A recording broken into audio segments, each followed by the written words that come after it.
Good afternoon, everybody. Good afternoon, all of you. Good afternoon, all the students who've also joined us online on the Zoom platform and the YouTube platform.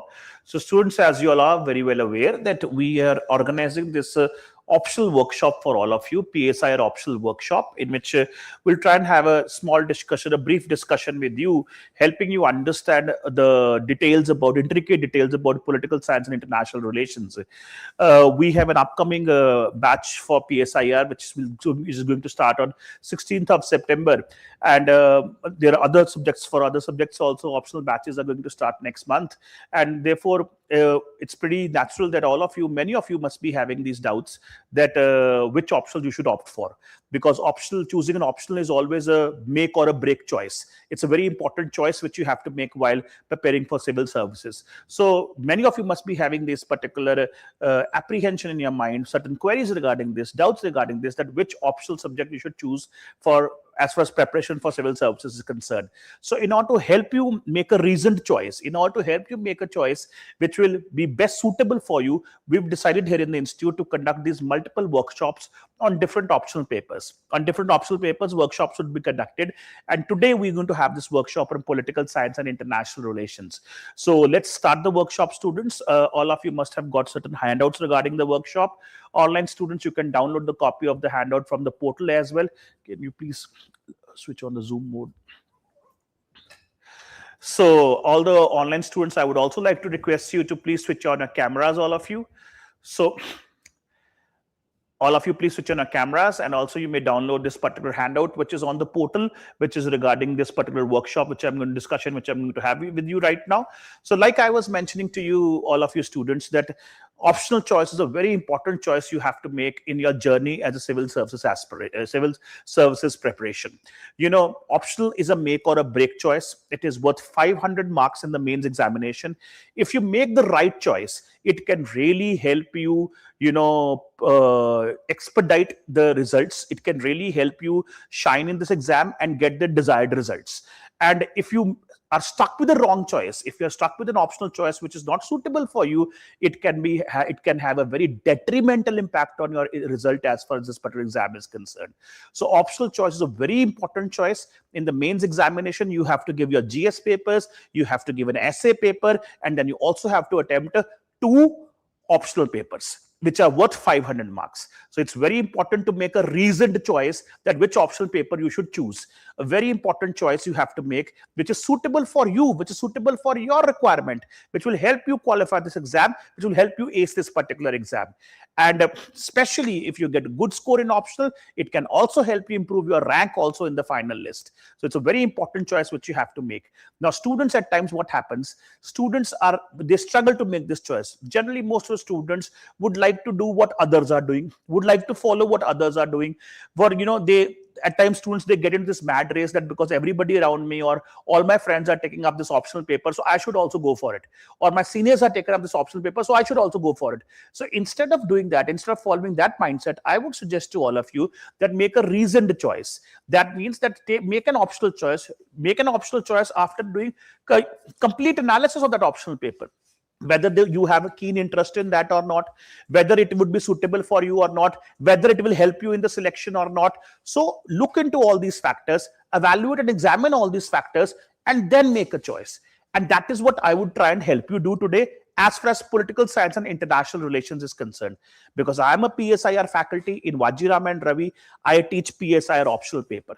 So I would help you understand that whether PSIR is a choice for you or not, whether you should opt for PSIR in civil services exam or not. And I must tell you that when you have to make a choice for civil services examination, there are optional choice you have to make for the civil service exam. There are 3 to 4 parameters which should guide your choice. Which are those 3 to 4 parameters? The first parameter, I would say, is your keen interest. Whether you have interest in that subject or not. Do you have academic interest in that subject or not? Because if you do not have keen interest in that particular subject, then you will not be able to study that subject.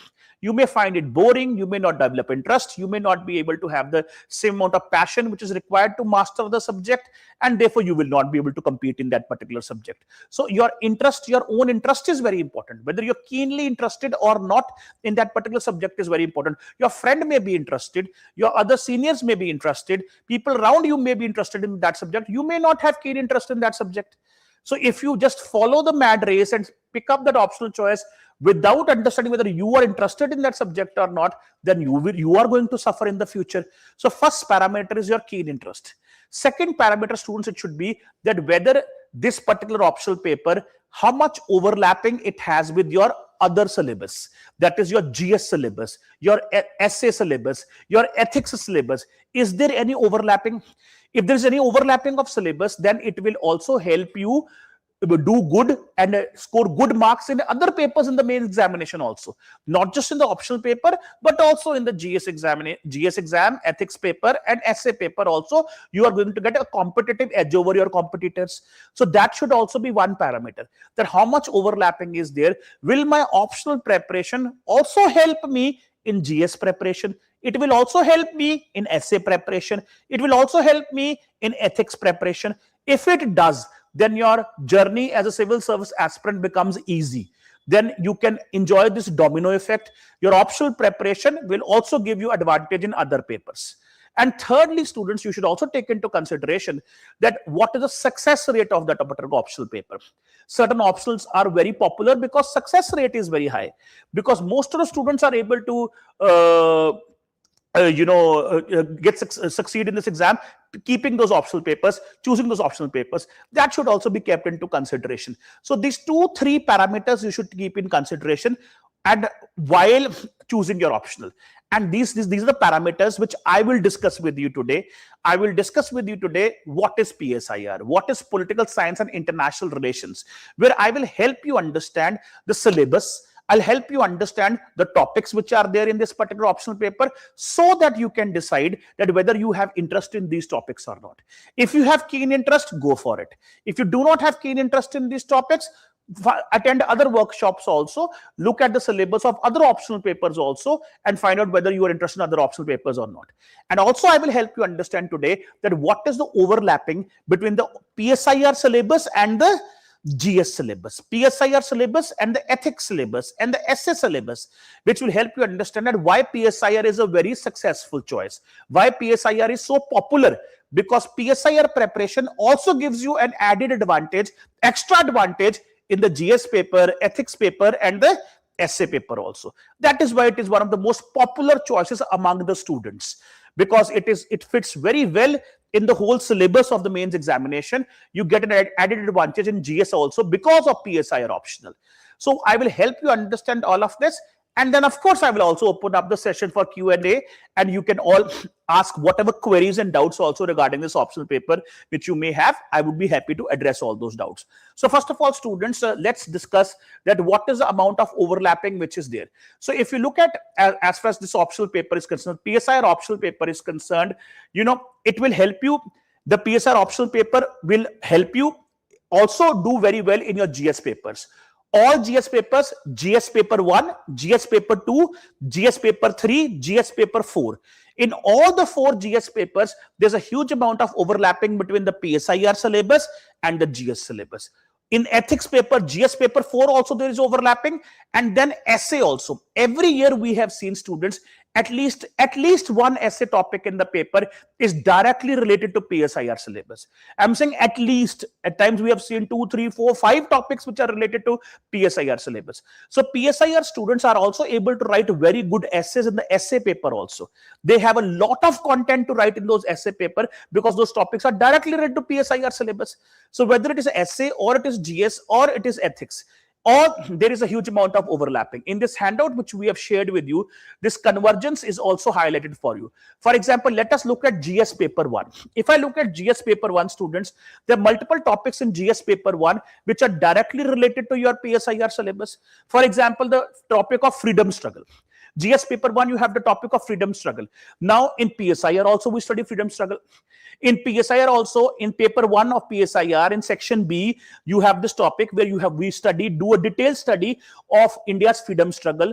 What has been the impact of India's freedom struggle on the development of India's constitution, on development of India's political system, which we have adopted after independence.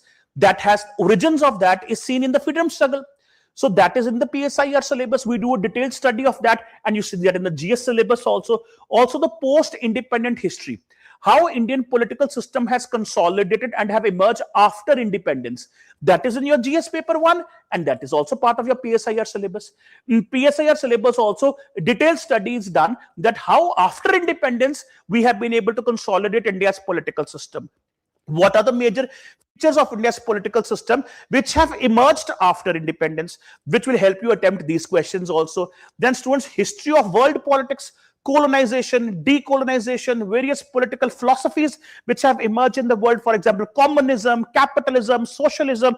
These are topics which are there in GS paper 1. And multiple questions are asked on these topics in GS paper 1. And most of these topics are done in the PSIR syllabus. In the PSIR syllabus, paper 1 and paper 2, both of PSIR, we do detailed discussion of colonization, neo-colonization, neo-imperialism, decolonization, interests of the countries of the global south, third world countries, philosophies and ideologies like communism, Marxism, socialism, liberalism, capitalism. All of this are in the PSIR syllabus. So naturally, PSIR students will do very well answering these questions in the GS paper also. Then there is this, in the GS paper 1, you also have this chapter, role of women and women's organizations and their developmental needs. Now the feminist theory, feminist ideology is part of your PSIR syllabus. Women empowerment, role of women in politics, women movements are a part of your PSIR syllabus. So naturally, when you're going to study all these topics in a PSIR, it will be very easy for you to attempt these GS questions which are related to women issues. Then also students, effects of globalization on Indian society. This is a chapter in GS paper 1. And globalization is also a chapter in PSIR syllabus. In the political science and international relations optional paper also, we have globalization. And especially PSIR paper 2. In PSIR paper 2, there's a chapter of globalization. We do detailed discussion on globalization in PSIR. Multiple questions in PSIR asked on globalization. Which are those institutions in the world which have played an important role in popularizing globalization? For example, IMF, for example, World Bank, for example, WTO, World Trade Organization. These are in our syllabus in PSIR. And the same topics, the understanding of these topics will help you understand the impact of globalization on Indian society also. Then also social empowerment, communalism, regionalism, secularism. These are issues, important social and political issues which we study in PSIR syllabus. And you get several questions on these issues in your paper 1 syllabus as well, GS paper 1 also. So there is a huge amount of overlapping, a lot of convergence as far as the syllabus of GS paper 1 is concerned and PSIR syllabus is concerned. Then students, let's look at GS paper 2. As far as GS paper 2 is concerned, the entire GS paper 2, except certain questions on certain questions on governance, does overlap with the PSIR syllabus. What do you have in GS paper 2? Majority of the questions in GS paper 2 are related to international relations and Indian government and politics, Indian constitution, Indian political system. And this is what we study in PSIR.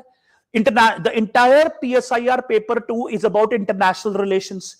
In PSIR paper 1, there is a detailed study of Indian government and politics, Indian political system is done. So the entire GS paper 2, it overlaps with PSIR syllabus, except some questions on governance and social justice, except those questions.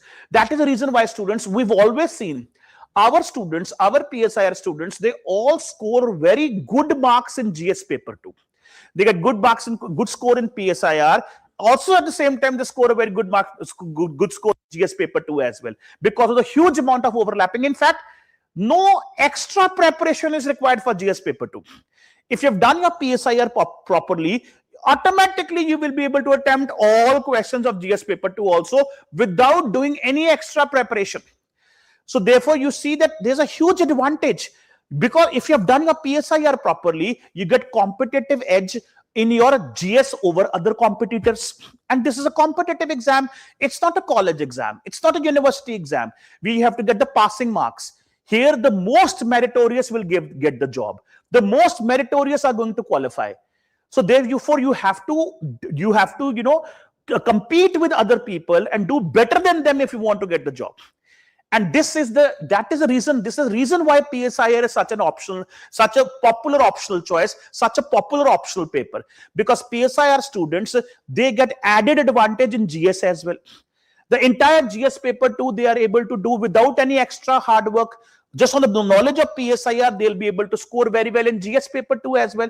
The Indian polity, Indian constitution, international relations will be automatically prepared while studying PSIR. So that is a very big advantage. This is the reason why this optional paper is so successful. This is the reason why not just humanities students, but majority of the non-humanities students who do not have humanities background, they also opt for this paper. Because they think logically and objectively that my focus here is, or my objective is not to just score well in optional. A good score in optional will not help me succeed. I need to score good in optional and also in GS, in ethics and essay. Then only my name would come into that list of selected candidates. Then only I can qualify. So which optional paper will help me score good marks in GS also? That is a very important question. And that is where PSIR gives you advantage, and that is why students opt for this particular optional paper. Then students, GS paper 3 as well. Multiple topics of GS paper 3 also does overlap with the PSIR syllabus. For example, the topic of land reforms in India, green revolution in India, impact of LPG policies. You know what is LPG? Liberalization, privatization, and globalization. How this has affected Indian society, how this has affected Indian economy. These are topics in GS paper 3, and in detail these topics are done in your PSIR. In political science and international relations, detailed study of these topics is done. Then also issues related to IPR. What is IPR? Intellectual property rights.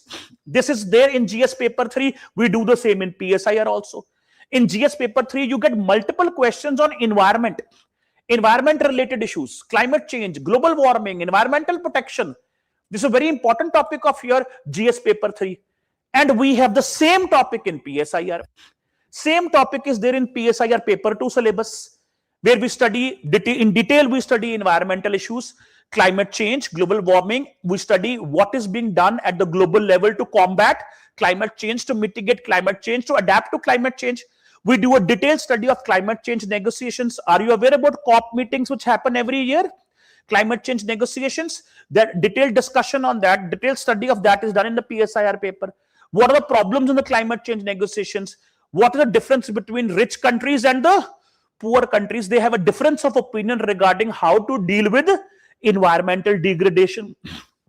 Poor nations, global south countries, they believe that environmental problems or global warming problems have been created by rich nations. Global north nations, they are historically responsible for it.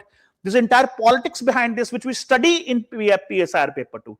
The same topics related to environment are there in your GS paper 3 as well. Then also topics regarding internal and external security of the state. That what are India's internal security threats and external security threats which would have an adverse impact on India's national security. External security threats coming from state actors, also coming from non-state actors like terrorist organizations. Similarly, we have internal security problems in India like Naxalism, like separatism, like insurgency. These are there in your GS paper 3 syllabus. Security threats to India, internal security threats, external security threats, threats coming from state actors, threats coming from non-state actors. Same topic we study in PSIR also. In PSIR also, we do a detailed study of security threats to India. How can we best ensure India's national security? What is India's security policy? We do a detailed discussion on that. Again, there is an overlapping here also. Then also the border management, border security, problem of terrorism.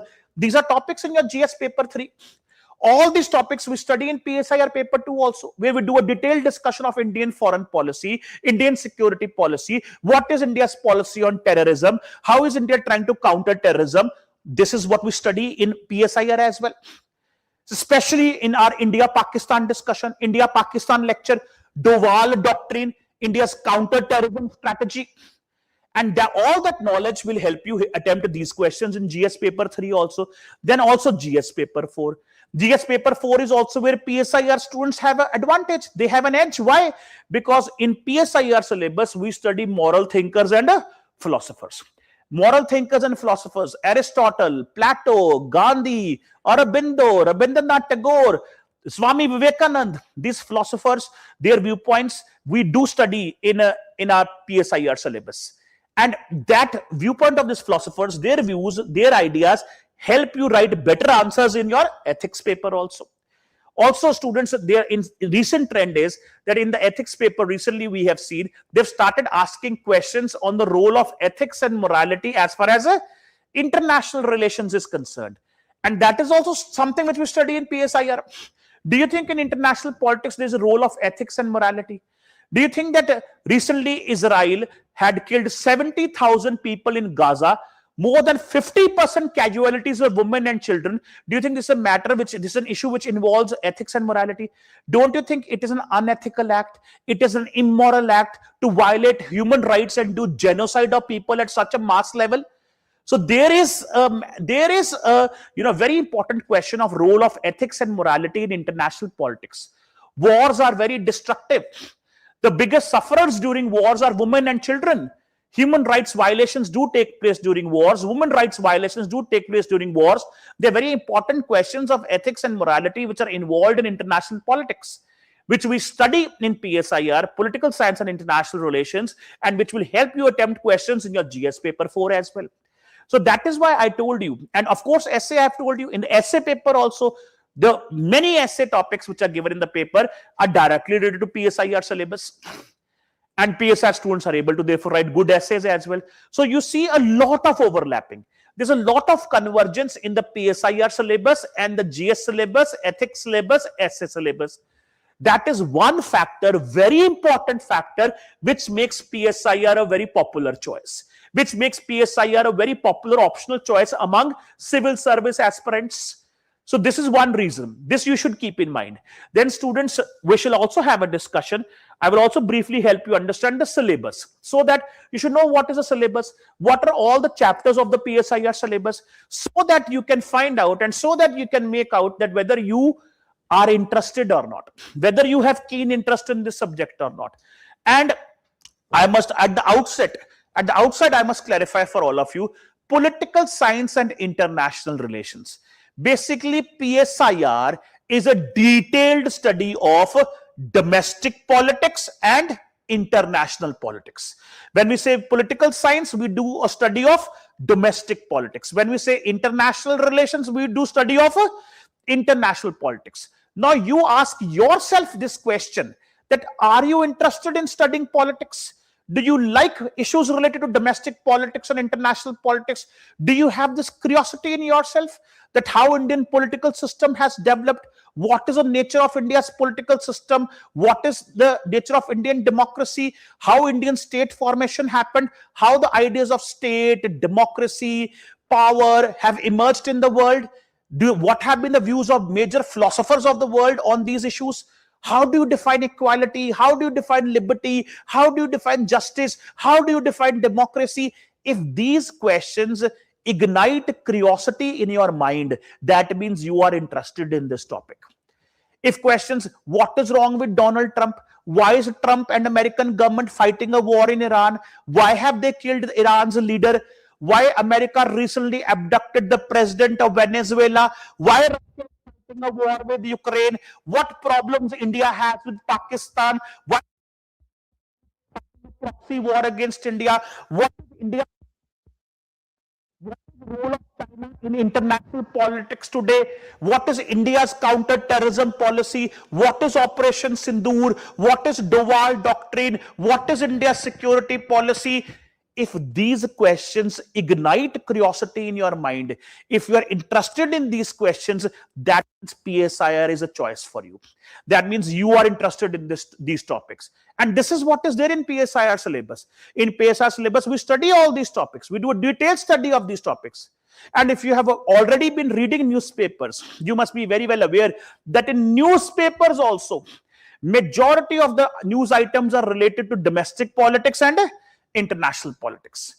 And people have keen interest in these topics, and that is why among students PSIR become a popular optional choice. So let me briefly tell you about all the chapters of the syllabus. So PSIR has two papers, PSIR paper 1 and paper 2. Paper 1 is about political science and India's political system, and paper 2 is about international relations. Both paper 1 and paper 2 are divided into two sections each, section A and section B. So let's look at the syllabus. First of all, PSIR paper 1, that is section A. Section A is about theory and thought. Political theory and political thought is in your section A syllabus of PSIR paper 1. A detailed discussion is done that what is politics? What do you understand by politics? What are different political theories? That is mentioned in the syllabus. What are different political theories? What do you mean by political theory? Which are different approaches to understand political theory? And what is politics? How state formation has happened? How state formation has taken place? Like we have seen formation of the Indian state. Similarly, if you look at United Nations today has 193 member states. So how state formation has taken place in the world, different perspectives are there. Liberal perspective on state, Marxist perspective on state, pluralist perspective, post-colonial perspective, a feminist perspective on state. So different theoretical perspectives have been given to understand state formation. That is also there in the syllabus. Then students, if you read the preamble of India's constitution, the moment you read the preamble of India's constitution, which tells about India's political system, that what are the foundational values of India's political system? Foundational values of India's political system is mentioned in the preamble of the constitution, which are, you must have read these terms, justice, equality, rights, democracy. These are foundational values of India's political system. So a detailed discussion on these values, that what are these values? What do you mean by justice? What are different concepts of justice, social justice, economic justice, community, also as far as a Rawls theory of justice is there, that what should be the best possible model of justice which we should adopt? What is justice? What do you understand by equality? A positive concept of equality, negative concept of equality, different theoretical perspectives on equality, policy of affirmative action, then also rights, different negative rights, positive rights, human rights. There can be so many different perspectives on rights also. What do you mean by rights? What do we mean by democracy? Different forms of democracy have evolved in the world. Electoral democracy also has many types. Deliberative democracy, consociational democracy, liberal perspective on democracy, Marxist perspective on democracy, feminist perspective on democracy. So a detailed understanding of all these political concepts which are mentioned in the preamble of our constitution also. That is what we do. That is what we try and understand in this section A of PSIR paper 1. Then also different political ideologies. There are different political ideologies which may exist in a society. Liberal ideology, Marxist ideology, socialist ideology, Gandhian ideology, feminist ideology, fascist ideology. Adolf Hitler followed the fascist ideology, Nazi ideology. Then there's a Gandhian ideology also. You had Soviet Union, which used to follow communist ideology, socialist ideology, capitalist ideology. These different ideologies, political ideologies are also in our syllabus. So this section A talks about theory and ideologies. Section A also includes political thought. That means the views of the philosophers, political philosophers. There has been so many political philosophers in the world, and the views of political philosophers have contributed towards development of political theories, concepts in the world. So these political philosophers are also in our syllabus. Both their political philosophers, Indian political philosophers, Indian political thought, and also Western political thought. That means Western philosophers. So they are also in our syllabus. For example, viewpoint of Kautilya. Have you heard about Kautilya? Also known as Chanakya. So Kautilya wrote the book Artha Shastra in our syllabus. Then also views of Buddhist philosophy, which is the birthland of Buddhism in the world. India is the birthland of Buddhism. Buddhism was born in India. So we have great Buddhist tradition, Buddhist philosophy in our history. Then also views of Sir Syed Ahmad Khan, Aurobindo, Gandhi, B.R. Ambedkar, M.N. Roy. These are Indian philosophers. A detailed discussion on this, and these are the philosopher students which helps in your GS paper 4. They will help you attempt GS paper 4, the ethics paper. Their philosophy, their views will help you write better answers in ethics paper, even in your essay paper. And also the Western political thought, great Western philosophers like Plato and Aristotle, Machiavelli, Hobbes, John Locke, Antonio Gramsci, Karl Marx, John Stuart Mill. These are your Western philosophers. So section A of PSIR paper 1 is about theory and thought, political thought. Then section B of PSIR paper 1 is about Indian government and politics. Indian government and politics. That means how Indian political system has emerged. What are the foundations of India's political system? What are the roots of India's political system? What are the basic tenets of India's political system?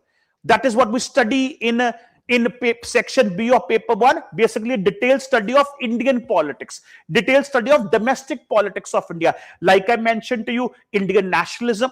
Do you think, students, what is your opinion? Do you think our freedom struggle, our national movement did have an impact on the development of India's political system, on India's constitution?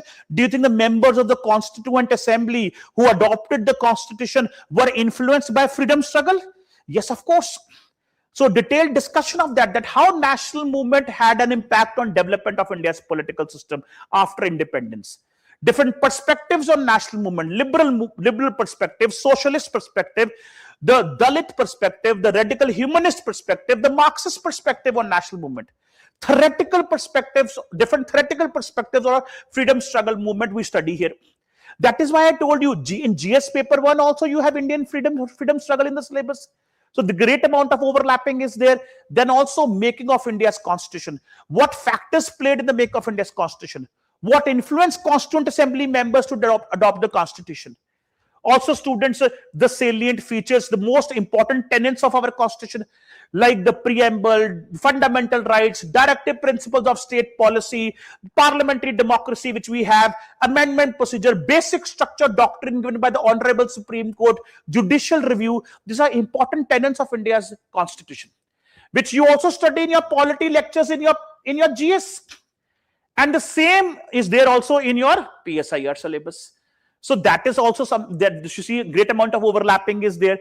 Then also the union government, state government, union legislature, state legislature, judiciary, Supreme Court, high courts, lower courts. Again, a detailed discussion. Local government, Panchayati Raj movement, municipal corporation, local bodies also in the syllabus, statutory commissions, constitutional commissions which are there in our political system, that is also in the syllabus.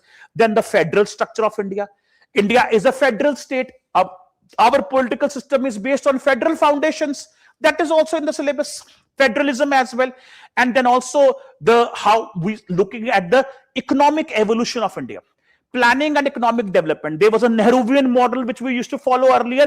Do you know we used to have planning commission, which used to adopt 5-year plans, which now have been replaced by Niti Aayog. That means economic philosophy of India over the years have also changed. Economic evolution of India. 91 we did economic reforms, liberalization, privatization and globalization. From a closed economy, India turned into an open economy. So that is also something which we study here. And also, if you want to understand Indian politics, do you think a very important role is played by caste in Indian politics? The role of caste in Indian politics, role of religion in Indian politics, role of ethnicity in Indian politics. A detailed discussion on this is required if you want to understand Indian politics, if you want to understand India's electoral politics. Also, a detailed study of India's party system. India is a multi-party system. You have national parties, you have regional parties. Political parties, they represent different ideologies. They articulate interests of different communities. So they do interest aggregation on the part of different communities. What sort of political parties we have? Do we have coalition governments? Do we have governments with absolute majority? What impact it has on India's growth and development? Role of pressure groups, which are also known as interest groups. Role of social movements in Indian politics. Social movements, how social movements trigger political change in India, how political parties trigger political change in India. So we've all this new social movements, old social movements, what are the political trends in India? That is a detailed discussion of all of this you study in PSIR paper 1. That is why you see your entire polity will be prepared if you do PSIR properly. If you done PSIR properly, you would not be worried about any of the polity questions in your GS papers. So this is your PSIR paper 1 syllabus. That is why I told you, if politics excite you, if issues related to Indian politics ignite curiosity in your mind, then this is the optional choice for you. And if you think politics is very boring, I don't like politics, I don't want to study politics, I don't want to study how Indian political system functions or how Indian politics functions, this particular topic does not excite you, then this is not an optional choice for you. Then you go search for some other optional paper. Then don't take up PSIR just because your friends are taking up PSIR. So you need to understand this. Make a reasoned choice. Then PSIR paper 2 students. The PSIR paper 2 syllabus also let's discuss. Now PSIR paper 2, the entire PSIR paper 2 is about international relations. PSIR paper 2 is about international politics. A detailed discussion of international politics. And the most important chapters, let's start with the most important chapters. The most important chapters of PSIR paper 2 is this chapter, which is called Approaches to Study International Relations, or in other words, theories of IR. Theories of IR. International relations, international politics. If you want to understand international politics, there are different theoretical approaches which you can use to understand international politics. There are different theoretical approaches which can help us, which can help you understand international politics. And these are called IR theories or IR approaches, which is, there are so many of them in our syllabus. Idealism is there, realism is there, Marxist theory, theory of functionalism, system theory. These are different theories to understand international relations. This is the most important chapter of PSIR paper 2. In fact, in the optional batch, when we start the optional batch, when I take classes in the optional batch, the first lecture will be on theories of IR. When we start PSIR paper 2 syllabus, we always start PSIR paper 2 syllabus with this chapter, theories of IR. That what are different theoretical perspectives which are there in the academic discipline of IR to understand international politics.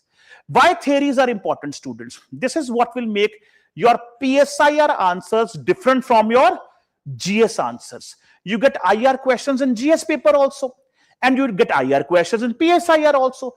But you have, in your PSIR answers have to be different from your GS answers. In GS paper, what is the expectation? In the general studies paper, the expectation is factual analysis. That means if you've got any question, you have to do factual analysis of that particular topic, that what has happened, what events have taken place, explain those events, and what will be the impact of those events on India's interests. For example, if you get a question on Operation Sindoor in your GS paper, that analyze or examine the impact of Operation Sindoor on India's interests. So if that is the question which you get in the GS paper, you are expected to do a factual analysis. That means in your answer, in the introductory paragraph, you will first of all define what is Operation Sindoor, why Operation Sindoor was done, Pakistan's proxy war strategy. Operation Sindoor has strengthened India's fight against terrorism. So complete analysis, factual analysis of that is what you are expected to do. But when the same question is asked in your optional paper, your approach will change. In the optional paper, you are not expected to do factual analysis. In the optional paper, the expectation is that you should do academic analysis. Academic analysis of IR issues. Now, many of you must be thinking that what are academic, what do you mean by academic analysis? Academic analysis means while analyzing a particular issue, make use of make use of key concepts of IR. Make use of views of various experts and scholars. If you will do all this, then your answer will become academically rich answer. Academic analysis you will be able to do. This is what you are expected to do in optional. This expectation is not there in a GS. Therefore, when the same question you will get, an India-Pakistan question in your optional paper, you are not supposed to do only factual analysis, you are supposed to do academic analysis. Therefore, you will write down what is the realist perspective on India-Pakistan relations. What is a Marxist perspective on India-Pakistan relations? What is the idealist perspective on India-Pakistan relations? Important key concepts you will use of IR. Then also you will quote the views of various experts and philosophers and scholars to understand India-Pakistan relations. For example, you must be reading articles in a newspaper written by C. Raja Mohan, written by Kanti Bajpai, written by Sham Saran, Rakesh Sood. These are popular IR scholars, former IFS officers. Their viewpoint on Indian foreign policy gives us better understanding of India's relationship with these countries. And you can quote these experts and scholars in your answers. You must. So that is how your PSIR answer becomes different from a GS answer. And that is the reason why theories of IR is a very important chapter. You have to develop crystal clear clarity, complete crystal clear clarity on IR theories and IR concepts. And you have to use these theories and concepts in all your PSIR paper 2 answers, which will make your paper 2 answers, PSIR answers, different from GS answers. You have to write academically rich answers. So this is the most important chapter, theoretical approaches. Second most important chapter would be key concepts of IR. What do you mean by national interest? What do you mean by national security? How do you define national security? How do you define Rashtra Suraksha? What is the meaning of the concept of power, national power, balance of power, nuclear deterrence, collective security, role of non-state actors, role of globalization, role of collective security in international politics? These are key concepts of IR. Most important concepts of IR. These are the concepts which you have to use in your PSIR answers. That is what will differentiate your PSIR answers from your GS answers. So these are the 2 most important chapters in PSIR paper 2. We start our classes with these chapters, theories of IR and key concepts of IR. Then after this, students, there are many other chapters, important chapters which we must discuss. The chapter called Changing International Political Order. What do you think, students? International politics is static or it is dynamic? It is very dynamic. It is always evolving. International politics has evolved. In the previous century, we used to have Cold War between 2 superpowers. Then Cold War ended. We used to have a non-aligned movement, NAM, which is losing its relevance because it has emerged in the context of Cold War. After end of Cold War, we have seen America becoming the hegemon of the world. But right now, we see that America's hegemony is on the decline. American hegemony is declining. What impact that will have on the world? How there's a power tussle which have now emerged between US and China, which is being described as new Cold War. There was a bipolar world, it became unipolar, now it is becoming multipolar. Evolution of international politics. This how international politics has evolved over the years, that is what we study in this chapter. Multiple questions are asked on this particular topic. Then also evolution of the international economic system. International economic system also evolves over the years. It has been evolving. And major role in international economy has been played by Bretton Woods institutions. What are these Bretton Woods institutions which are mentioned in the syllabus here? The Bretton Woods institutions of the world. What are these Bretton Woods institutions? Students, during Second World War, world leaders had met each other in a conference to develop such a system which will ensure growth and development in the world, which will stabilize global economy. In order to stabilize global economy, world leaders had met in a conference to develop a system which will help them stabilize world economy. This conference was hosted by America. This conference was held in a resort. The name of the resort was Bretton Woods. It is a resort town in New Hampshire in America. That is where this conference was held. It is called Bretton Woods Conference.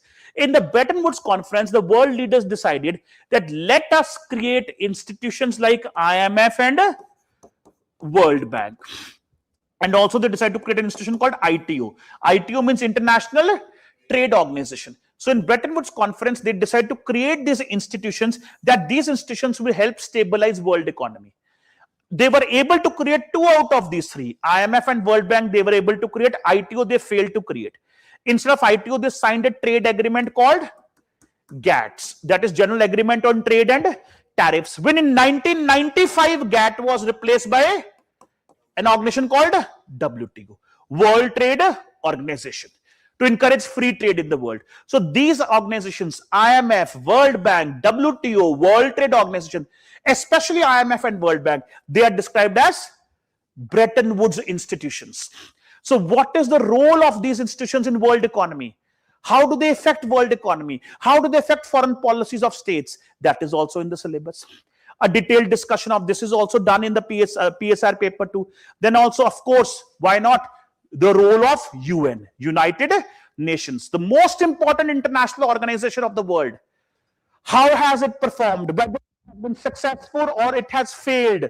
We have to analyze its performance, whether it requires changes, it requires reforms or not. Like India has been saying that India should be given a permanent membership in the UN Security Council. So it needs reforms. That is also there in the syllabus. Then contemporary global concerns. Which are the major global challenges today? Which are major global challenges which is bothering and concerning all the states of the world? For example, the problem of weakening democratic institutions in the world. For example, we see democratic backsliding happening in the world. In many countries, elected governments are weakening democratic institutions. This is described as democratic backsliding. This recently happened in Bangladesh. That is why there was a protest against Sheikh Hasina government in 2024, if you remember. This has been happening in certain Latin American countries also. So problems regarding democracy, weakening of democratic institutions in the world. We should have more democratic nations, democracy promotion. If number of democracies will multiply, the world will become more peaceful and stable. The entire issue of democracy in international politics, issue of human rights in international politics. The wars are resulting in human rights violations. Ukrainians, their human rights are getting violated. The Palestinians in Gaza, their human rights have been violated. Issue of human rights violations, issue of environment, environmental politics in international world, how to preserve the environment, how countries are trying to cooperate with each other to preserve the environment. Then the issue of gender justice, issue of terrorism, nuclear proliferation, spread of nuclear weapons. These are important international concerns, global concerns. These are global challenges. In order to overcome these challenges, sovereign states have to adopt a multilateral approach. Sovereign states must adopt a multilateral approach. What do you mean by multilateral approach? That means multiple countries must cooperate with each other. Multiple countries must cooperate with each other if they want to overcome these global challenges. They are in our syllabus, and we do detailed discussion on these topics also. Then students, there's another topic in the PSIR paper 2 syllabus, which is known as comparative politics. Comparative politics. The first 3 chapters are regarding comparative politics. What do you understand by comparative politics? As the name does suggest, the name does suggest comparative politics means a comparative study of different political systems of the world. Comparative study of different political systems of the world. Comparative analysis of different political systems of the world. You know, if you want to understand what is international politics is study of relations between the states of the world, study of relations between the countries of the world. If you want to understand interstate relations, then don't you think you must understand political systems of different countries? What is the America's political system? America has a presidential form of democracy. India has a parliamentary form of democracy. Our political systems are different. And the kind of political system a country has, that political system also does have an impact on foreign policy of that state. Therefore, if you want to have better understanding of interstate relations, you must do comparative study of political systems of different countries. How political systems of other countries are different from India's political system. This is called comparative study of political systems, comparative politics. And there are different theories to do comparative politics. Political economy approach, political sociology approach, limitations of the comparative method. This is what we do in this chapter. Then also state in comparative perspective. That means how state, the type of state is different in different countries. In certain states, we see a capitalist state emerging, socialist state emerging, advanced economic states, developed countries, developing countries, least developed countries, global north, global south. So all this comparison also we have to do. The different political systems which exist in different states. Then also the politics of representation and participation. That means we need to do a study of different types of political parties which exist in the world. How political parties of developed countries are different from the political parties of developing countries. How political parties of communist countries are different from political parties of capitalist countries. That comparative study we must do. Also pressure groups, also social movements. How social movements in Europe is different from social movements of Africa and Asia. That comparative study we have to do. So these three chapters are related to comparative politics. And then there's a detailed chapter on globalization also. How is globalization impacting the society around the world? How it has impacted the economy of the world? What has been the impact of globalization? So all these chapters are in your section A of PSIR paper 1. And then you also have section B. Section B is India and the world. That means section B would concentrate only on India's relationship with the world. Indian foreign policy. What relationship India has with other countries of the world. That is what we study in section B. So first chapter is on Indian foreign policy. What are determinants of Indian foreign policy and what are institutions of Indian foreign policy? Determinants means which are those factors which determine Indian foreign policy, which impact formulation of Indian foreign policy. For example, students, do you think history has an impact on determining our policy? Do you think our colonial past has an impact on Indian foreign policy? Our cultural past has an impact on Indian foreign policy? What was the theme of the G20 summit which we recently hosted in 2023? The theme of the summit was Vasudev Kutumbakam. This phrase Vasudev Kutumbakam, the whole world is one Kutumb, the whole world is one family. This has come from where? This has come from India's history, India's Vedas. Role of history, role of culture in formulation of foreign policy, role of geography in formulation of foreign policy. A foreign policy of a landlocked country will be different from a foreign policy of a country which has natural harbors. Geographical factors, historical factors, cultural factors, domestic politics, international politics, or multiple factors, they determine a country's foreign policy, that they are called determinants of foreign policy. Then also institutions of foreign policy. What do you mean by institutions? Which are those institutions in India which are involved in formulating India's foreign policy? Which are those institutions? For example, PMO. What is PMO? Prime Minister's Office. NSA. What is NSA? National Security Advisor. MEA, Ministry of External Affairs. Similarly, National Security Council, Indian Parliament, Indian media, Indian universities, Indian think tanks. These are important institutions which play an important role in formulating Indian foreign policy. So first chapter is about determinants and institutions of Indian foreign policy. Very easy chapter, very scoring chapter, very predictable questions are asked from this particular chapter. Then students, also India's role in NAM. India was a founding father of this movement called NAM, non-aligned movement during the Cold War period. Nehru was the founding father of NAM, our first prime minister. What was India's role in NAM? Is NAM still relevant or it has lost its relevance? Also, India's relationship with South Asia, our South Asian neighbors. What is India's relationship with India's South Asian neighbors? Which are our South Asian neighbors?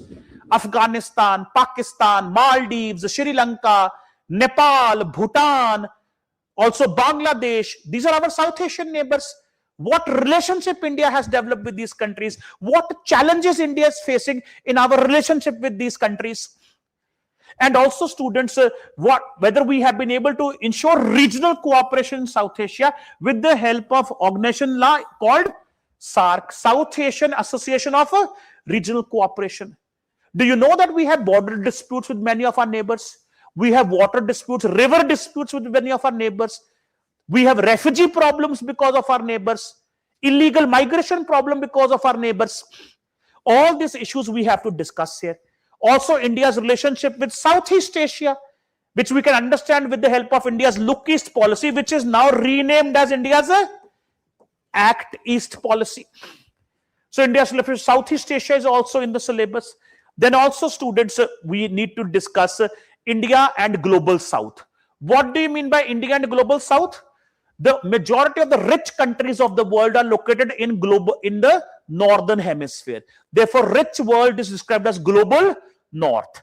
The developed world is described as global north. Whereas majority of the poor, of course, there will be exceptions also. I'm saying majority. Majority of the poor countries of the world are located in the southern hemisphere, towards the southern side of the planet. Therefore, the poor world, developing world, post-colonial world is described as global south. So India has always tried to become the voice of the global south. India has always tried to become the leader of the global south. India has always tried to articulate the issues of the global south countries at the global level. That is also in the syllabus. Then India's relationship with major power centers of the world. Global power centers. Which are global power centers? America, Europe, Japan, China, Russia. These are major power centers of the world. What is India's relationship with these power centers? Then what has been India's role in United Nations? India has contributed highest number of troops to UN peacekeeping operations, if you are aware. India wants to become a permanent member of the UN Security Council, if you are aware. What is India's contribution in UN? That is also in our syllabus. Also, what is India's nuclear doctrine? Because India is a nuclear weapon state. So what is India's stance on nuclear proliferation, nuclear disarmament, NPT, CTBT? What is India's nuclear doctrine? India's nuclear doctrine is based on this principle, if you are aware, NFU. What is NFU? No first use policy. What is India's nuclear strength? India's nuclear triad capability. Does India has counter force, counter value capabilities or not? What is nuclear proliferation? Spread of nuclear weapons in the world. What is India's stand on that? What is India's stand on development of strategic nuclear weapons, tactical nuclear weapons? What do you mean by counter force strike, counter value strike? What do you mean by NFU principle, no first use principle? What is India's stance on nuclear disarmament? That means we should have a world free of nuclear weapons. A complete study whether our NFU policy is sufficient and suitable to deal with neighbors like Pakistan and China or not. So these are important questions which we do in this particular chapter. Then there's one more chapter on India's relationship with the West Asia. India's relationship with West Asia, very important region. What is India's relationship with West Asia? Where countries of West Asia, which are very rich in oil and gas resources, India-Iran relations, India-Saudi Arabia relations, India-Israel relations. That is also in our syllabus. So this is your syllabus of PSIR. PSIR paper 1 related to theory, thought, and Indian government and politics, and PSIR paper 2, which is about international politics, Indian foreign policy, India's relationship with the world. That's your PSIR syllabus. So if you are interested in these topics, then you would really enjoy this optional paper. And this syllabus, once you are an expert in this syllabus, then majority of your GS questions become extremely easy for you. There's so much of overlapping in PSIR syllabus and your GS syllabus. So that is what will, that is the reason why it is one of the most popular choices. So I hope you've understood the syllabus now. So to end the discussion, students, I would also like to discuss with you what approach we as faculty members follow here to help you prepare for this optional paper. So students, as far as this optional paper is concerned, years of experience have taught us one thing, that we need to provide one-stop solutions to students if they want to prepare for PSIR.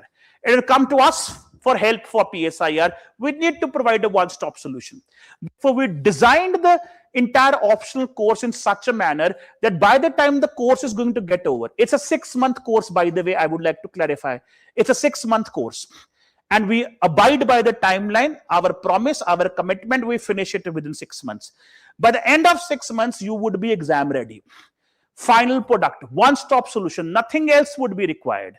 So how do we do that? First of all, students, our approach is that we focus on conceptual clarity and theoretical understanding in our classes. Our classes, optional classes, are not a monologue. They cannot be a monologue. It has to be a dialogue between you and us. Interaction has to be there in the classroom so that you can develop crystal clear clarity on IR concepts, IR theories, political science concepts, political science theories. Conceptual understanding, Theoretical understanding is very important, because rote learning of notes will not help you qualify this exam. UPSC in the PSIR paper, they ask such questions where they test the conceptual clarity and theoretical understanding of the candidate. If you have that clarity, then only you can deal with the questions in the examination. Otherwise, it would not be possible. So therefore, our PSIR classes are not just about mere dictation of notes. The focus in the classroom is not just to come here and dictate notes to you. No, we don't follow that methodology. The entire class is devoted towards discussing and explaining, giving a detailed, lucid explanation of the topic to you so that you can develop complete clarity on the topic. And we start from scratch, assuming that you have no background at all. Start from scratch, start from zero, and take you to a level where you can attempt all UPSC questions with ease in the optional paper. So the entire classroom would be focused on lucid explanation of the topics, not just mere dictation of notes. The notes you can anyways get without coming to the classroom also. We value your time. If you're coming here for 2.5 hours, you are here for help. You need expert guidance, and that is what we try and provide. Notes for all the topics of the syllabus you would get in the form of class handouts. Like you have got a handout today. For each and every topic, we will give you class handouts.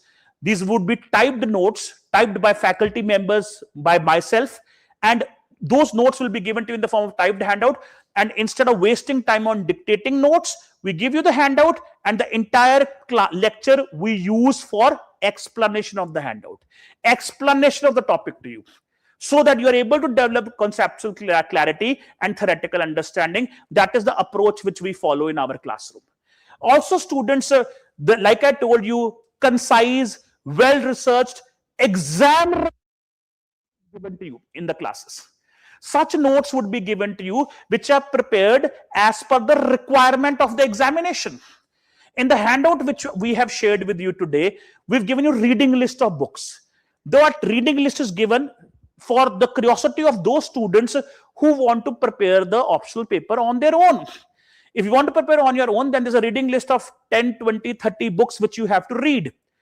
But if you are with us, if you are here part of this course, then you do need not refer to that reading list, because notes are already prepared from the same reading list. Detailed exam-specific notes are prepared from the best books available, which would cater to the demands of the examination and help you excel in this exam, help you ace this examination. For each and every topic, detailed notes will be provided. And we don't leave you, we don't have this habit of leaving our students even after the classes. Even the course is over, you would continue to stay in touch with us. Whenever you write the mains examination, if you require any updated notes, updated material, we'll continue to upload that on the portal for all of you. You will always have access on the portal even after the course. And we'll continue to upload notes on the portal, updated notes if any current developments have taken place. So when you write the mains examination, you can again approach us and we'll provide all the updated material to you. We keep on posting on the portal for all of you so that you have no problem at all. So such study material is provided. You know, why I say exam specific is important. For example, you must know the pattern of the paper. You must know that there are 3 types of questions you will get in the optional paper. 10-mark question, where the word limit is 150 words, 15-mark question, and 20-mark questions. These are 3 types of questions you will get in your optional paper. So students, you have to either write 150 words or 200 or 250 or 250 to 300 words. That is your word limit. Now, if you pick up a book from the market on Western political thought and you read a chapter on Karl Marx, which is around 100 pages, you read 100 pages on Karl Marx, but in the exam you get a question for 200 words. You have read 100 pages, but you have to write only 200 words. You may not be able to summarize. You may not be able to consolidate what you have read. Therefore, you need such notes which are exam ready, which cater to the demand of the exam. Notes summarized in such a manner that you can replicate that in the exam. Such study material would be provided to you, exam ready study material in your classes, and there will be 100% focus on explanation of the topic to you. You have the study material. Now, our job would be to make you understand all those concepts and theories. So crystal clear conceptual clarity and theoretical understanding, that's our objective that you should be able to develop in the class. That is what we shall do. Then also, students, one more thing I like to tell you. Of course, there would be 2 faculty members who are going to teach you PSIR optional, myself and Dr. Sushant Verma. Dr. Sushant Verma will take all the lectures for PSIR paper 1. PSIR paper 1, Dr. Sushant Verma will teach, and the entire PSIR paper 2 I will teach. We will have around 90 lectures, 80 to 90 lectures for PSIR paper 1, and same amount of lectures would be there for PSIR paper 2 also. Equal importance to both the papers, because in the exam you will get 250 marks paper on paper 1 and 250 marks paper on paper 2. Total 500 marks. So these two faculty members would teach you, one for paper 1, one for paper 2, and we would provide personal mentorship to you. We will have a Telegram group for all of you, in which you can stay in touch with us constantly. You can stay in touch with us and seek appointments and meet us anytime you want to, and so that we can also address your personal queries and doubts regarding the preparation of the exam.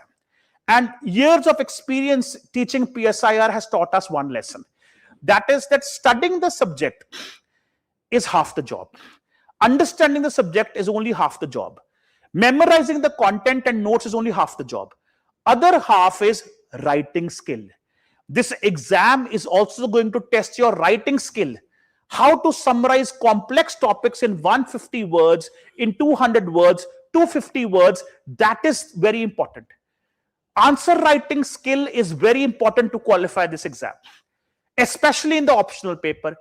So that answer writing program is also incorporated in the course itself. It is part of the course itself. Because students, you may know everything, you may understand everything, you may understand all the topics, but you may not be able to write that in the exam. Everything may be there in your head. Mentally, you have understood everything, you have memorized everything, but you have to replicate that. You have to write that on a piece of paper.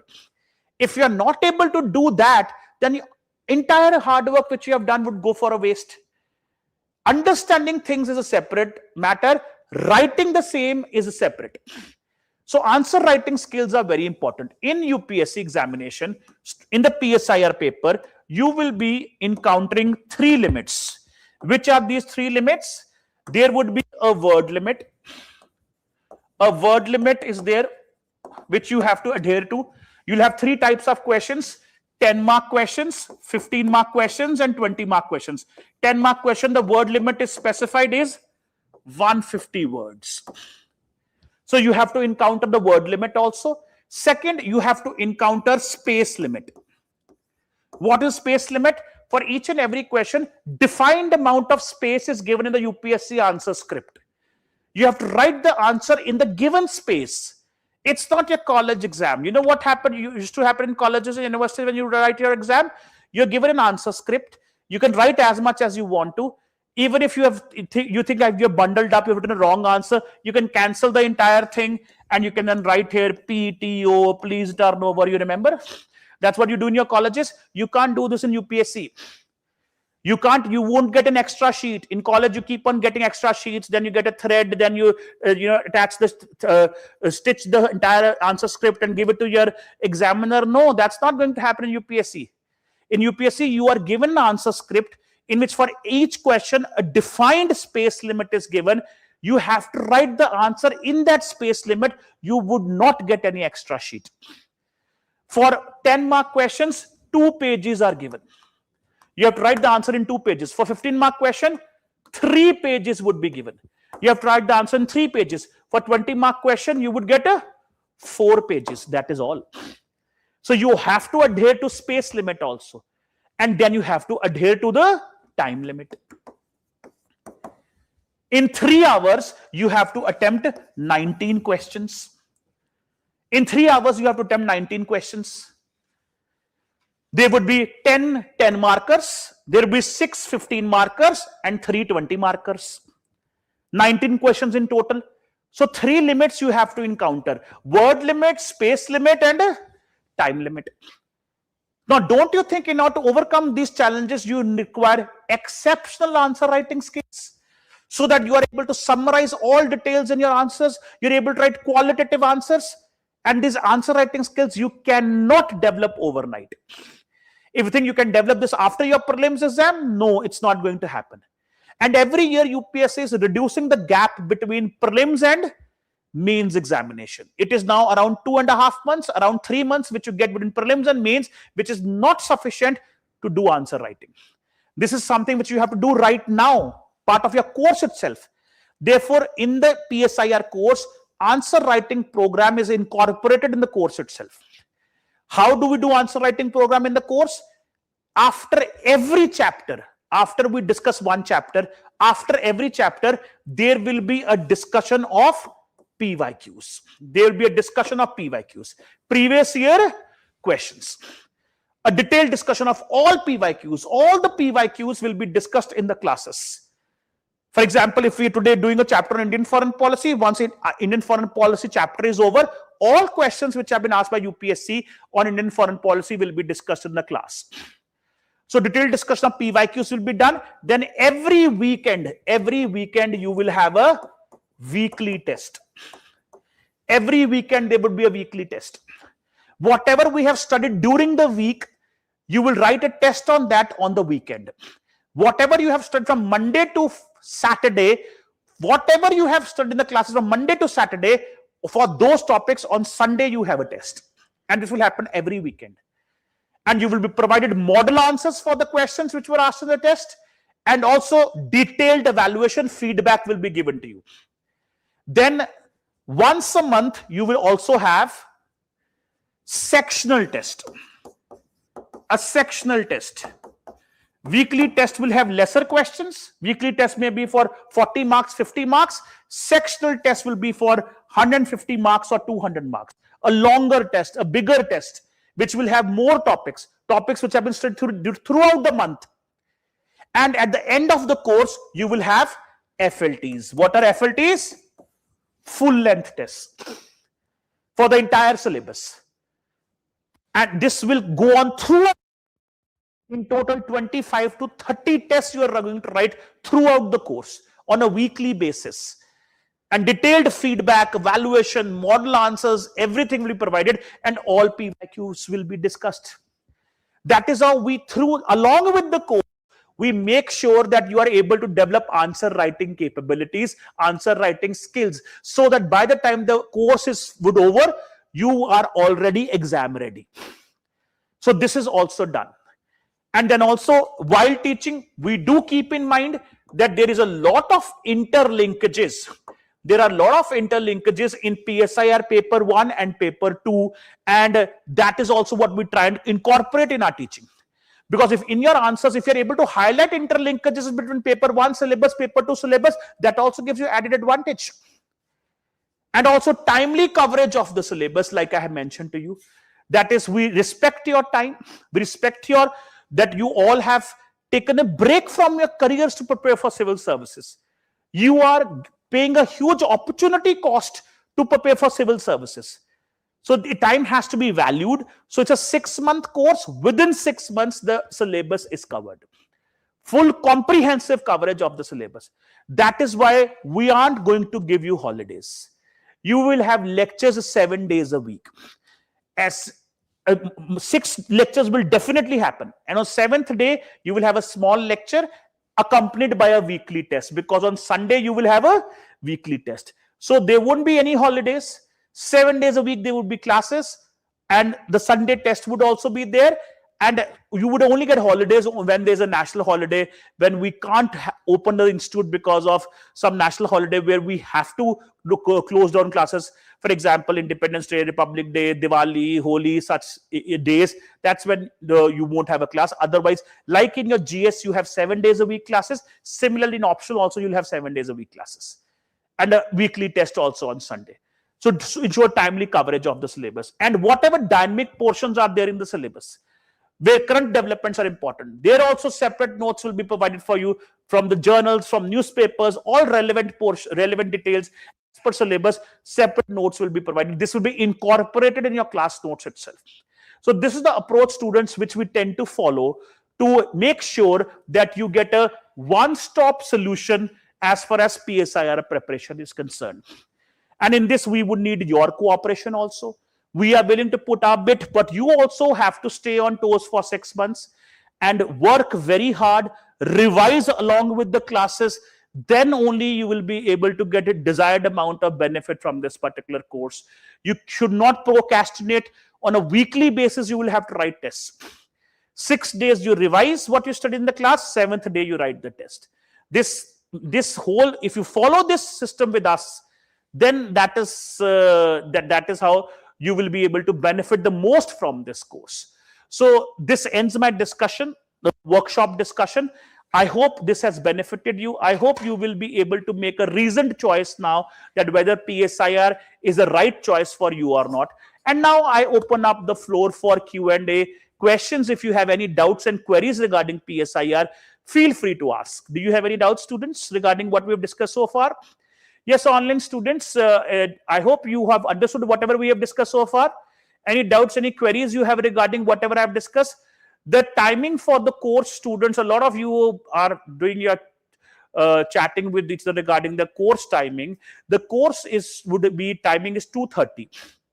From 2:30 to 5 is the course timing, okay? No, Sanjana, we don't have 3 days classes. I told you classes would happen throughout the week, 7 days a week. On Sunday, you may have a smaller class because you have a test also. Otherwise, there will be class every day, okay? Yes, printed notes, Divya, would be provided. One class, of course, one optional class per day, a class every day you will have.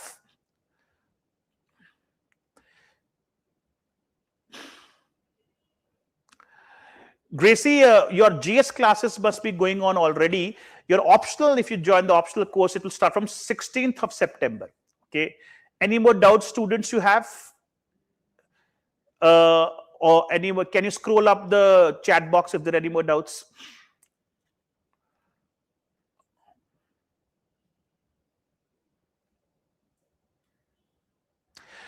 Aditya, we've done a detailed discussion of all of this now regarding syllabus and all the topics, which should be sufficient for you to make a decision whether you want to opt for PSIR or not. If you are still confused, then one more thing you can do is read previous year questions.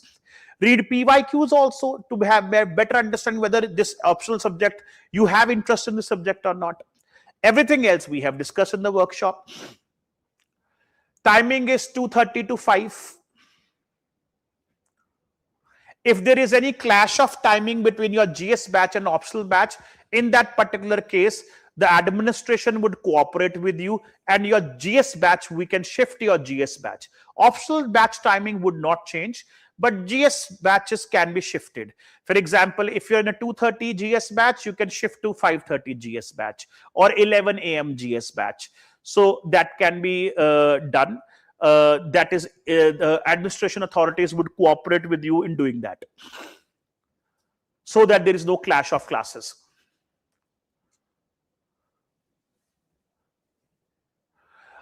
Students, our classes, our courses here, can you scroll up, please? Webhub courses in the institute here are all in English medium, catering to the needs of the English medium students only.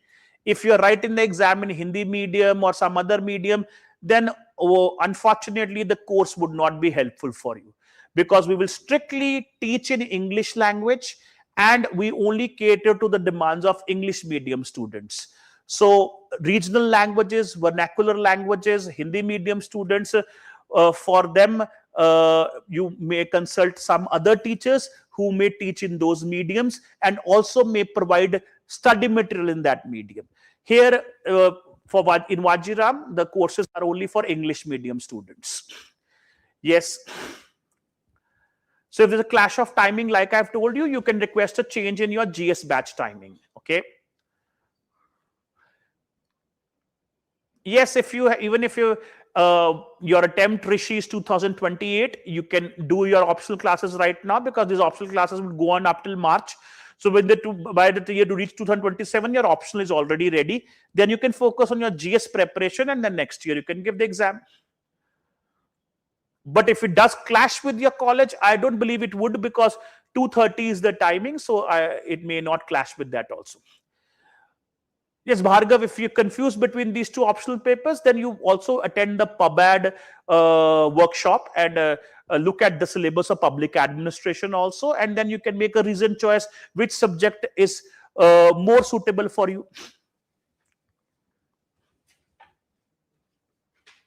Yes, of course, Ritu, like I told you, we'll make a Telegram group specially for your optional batch. You can come and meet us anytime. You can seek an appointment before the class, after the class. You can come and we'll clarify your doubts. If your GS batch Arnav is 5:30, then you won't have any problem because optional batch is at 2:30. Yes, Deepika, you would get printed study material for your optional syllabus. For all the chapters, notes will be provided to you. Not in the form of printed books, but in the form of handouts, class handouts. Because PSIR is very dynamic, so we keep on updating the material. That is why class-wise we give study material. In every lecture, you would get notes, printed notes. Value addition, Gunjan, whatever value addition is required, that is also done in the notes itself. We keep on updating them and keep on uploading again and again for you on the portal. Yes, if you plan to attend PSIR classes, Aditya, you can start with reading your NCRTs. Before you come to the course, start reading your NCRTs. Political science NCRTs. Which are these NCRTs? You must have seen a +1, +2 NCRT, political theory NCRT. A theory NCRT on political theory. On the front page of that particular NCRT, you have a chessboard, image of a chessboard. NCRT on political theory. Similarly, you have an NCRT called Indian Constitution at Work. And you have an NCRT on international relations. These are 3 NCRTs of class 11 and class 12, which you must read before you start your PSIR classes. It would greatly help you. That would be my advice to you. And easily you can read these NCRTs. They would really help you in developing a strong foundation for this particular subject. I've already answered Ananya. If your 2028 is your target year, then also this is the right time to do your optional classes.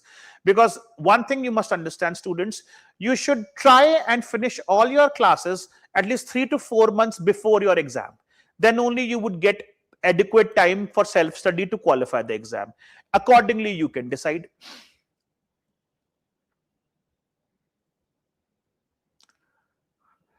So yeah, that all you can do online, offline, wherever, however you want to do that. We do also offer online classes along with offline. You can also join online. But for online students, I have one piece of advice that if you want to attend the online course, then you require a lot of self-discipline. Self-discipline is required. That means attend live lectures so that you can interact with the teacher. Like you are online students, like you're interacting with me right now. You are asking questions, I'm addressing your queries. This can only happen in a live online class. So you must attend the lectures on live online classes. Only look at the recorded videos if there's an emergency. For example, if you had medical problem or some other problem because of which you were not able to attend live class, then only go and watch the recorded video. Otherwise, attend live classes with complete concentration. Self-discipline is required, then only you will benefit. A lot of online students have this tendency, which I have noticed, that they tend to procrastinate things because they do not have any pressure on them. They're sitting in their cozy bedrooms. When you attend an offline class, you come to the classroom, you sit here, teacher is teaching in front of you. This inculcates certain amount of discipline in you, and you attend the entire lecture very in a disciplined manner with complete concentration, and you benefit. But when you're attending online classes, you are at your home. If you don't have the adequate discipline, you may not attend the class properly. Many of the online students, they do not attend live classes, they watch recorded videos. And recorded videos they would watch lying down on the bed at 2x speed, 3x speed. If you're going to do that, then that is waste of time. You can fool everyone. Don't fool yourself. Look into the mirror. If you're going to do this, then online classes would not benefit you. Don't do that. If you want to attend online, attend live classes with complete concentration, interact with the teacher, write all your tests. You can write all the tests online also. So online should not facilitate your procrastination. Online classes are given to you so that if you are not able to come to Delhi, you still get the opportunity to take the classes. But this must not facilitate your habit of procrastination. So that keep in mind. Attend online classes with a lot of discipline, then only it will benefit you. Yes, Bhargav, that's a doubt that PSR syllabus is vast. Yes, it is vast. But then that is why, even if the syllabus is vast, that is why it gives you added advantage. Because the syllabus is very comprehensive, therefore you get added advantage in your GS papers, essay paper, ethics paper. So the added advantage is there only because the syllabus is vast. So that is the reason why students who take up PSIR, they benefit, they get a competitive edge in GS and ethics and essay because of the comprehensiveness of the syllabus. So whatever effort you put in PSIR, it would also benefit you in other parts of the other exams of the main, other papers in the mains examination as well. So it is not a handicap, it's actually a asset, that the syllabus is vast, which gives you complete understanding of social issues, political issues, economic issues, which helps you in GS papers and essay paper. So yes, of course, if Rishi, if there is some college exam, something like that, that's when you can skip classes, online class, and watch a recorded video. But only if you have a valid reason. This should not become a routine that you don't attend the class online live and you rely only on recorded lectures. Then you will not be able to have this kind of discipline which you will have while attending the lecture live online. Yes, Arnav, in that case, you can take that decision.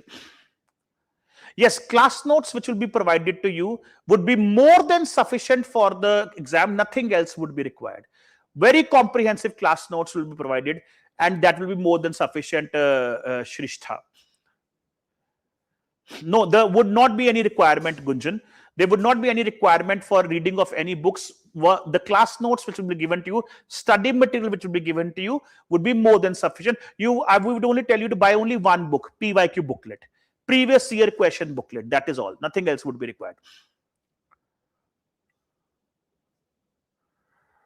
Yes, okay, Arnav. Yes, what do you want to ask?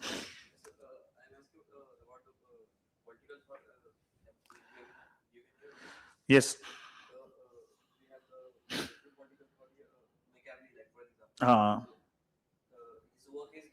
Mm-hmm. No, you don't have to read these original texts of these philosophers. You don't have to read. That is not an expectation. That's not what the expectation is. We will provide you notes on ideas of Machiavelli, Niccolo Machiavelli. His most important contribution is autonomy of politics from ethics. And Machiavelli's ideas, Gandhi's ideas, Marx's ideas, Aurobindo's ideas, Plato, Aristotle, Cautelia. For that, class notes will be given to you as per the requirement of the question. You are not expected to read the original text of these philosophers. That is not the expectation, neither it is required. Okay, so don't worry about that. For all chapters, study material would be given to you. Exam specific study material will be given. Yes. Students like me, especially even me, I'm from humanities background, pol science. But the one which I'm finding it difficult is that these days we are having 2 classes in the morning and afternoon. Yeah. But as I've said, since I'm from humanities, also like it becomes very important for me to take for CSET, which I'm planning to take. So it becomes difficult for me to go for optional. The time which is not adjustable. So is there any possible way like exemption where at least I can get the handouts by even if I'm referred to a certain handouts or something like that? Is it possible? But there's no such system in the institute to provide only handouts. There won't be. It's not in my hands. The institute would not allow that. Okay. So the material, like I told you, is provided in the classes, class-wise basis. Every day in the class handouts will be given to you. So it may not be possible to do that in that manner. What is your attempt here? When are you going to attempt the exam? 27. So you right now doing your GS classes? No. So not even start GS optional. Optional you have not done. CSET, are you doing your CSET classes? Start next month. Okay, but then I would suggest that but you are late for 27 attempt if you haven't done GS also yet. So you should have. You started general studies. Okay, then it's okay. So then right now, if you do your optional, you would be over by March. Then you can give 27 attempt. If you delay it further, then because you have to finish your optional lectures, optional classes, optional preparation 2-3 months before your prelims. So if you delay it further, then it will be difficult to prepare for the prelims paper. So now is the time to start. And as far as the request which you are making regarding only notes, there is no such system in the institute. So we may not be able to help you in that case. Okay. Then one question as well. As per the political thoughts given from this house today, there are also some other political thinkers like Rousseau and others as well. Hobbes and Locke and Rousseau. Yes, that's what we study in theories of state. In the chapter of theories of state, in the chapter of political theories, and we study these scholars, these philosophers we study. While understanding politics, while understanding theories of state formation, social contract theory, that's when we do Hobbes, Locke, and Rousseau. That is also in the syllabus. Okay. Yes, of course, in detail. In detail, their philosophy. What is the social contract theory? What is Hobbes' understanding of Leviathan state? What is John Locke's understanding of liberal ideas? Rousseau's understanding of general will. This is done in the classes, of course. I've only given you just that overview of the chapters. All these chapters are very detailed chapters. That is why 6 months is required to do all of this. Okay. Anything else? Mahindra, I have told you whatever we are going to do in the course, whatever others may be doing, I am not aware. So you take your own call. Okay. You're completely free to take your own call. Fine. So I've told you how can we help you, and that's our commitment. And what are others doing? I wouldn't be able, I don't think that's the right, it is right for me to comment on that. Okay. So yes, anything else? Yes, of course. As for 2028 attempt, you should, this is the right time to start your optional, because you have to, like I was just say, optional GS, CSAT, you have so many things to do. Why do you want to delay everything? If you delay right now, everything, so many things are going to accumulate at the end then, and then you will panic. So finish it as soon as you can. Okay. So I believe I've addressed all your relevant doubts, students, offline students and online students. If you have any more queries, you can meet us in the institute. We'll be very, very happy to help you. So I hope you have benefited from the session. So I'll see you later. Okay. Thank you so much, students. Thank you, everybody. Thank you.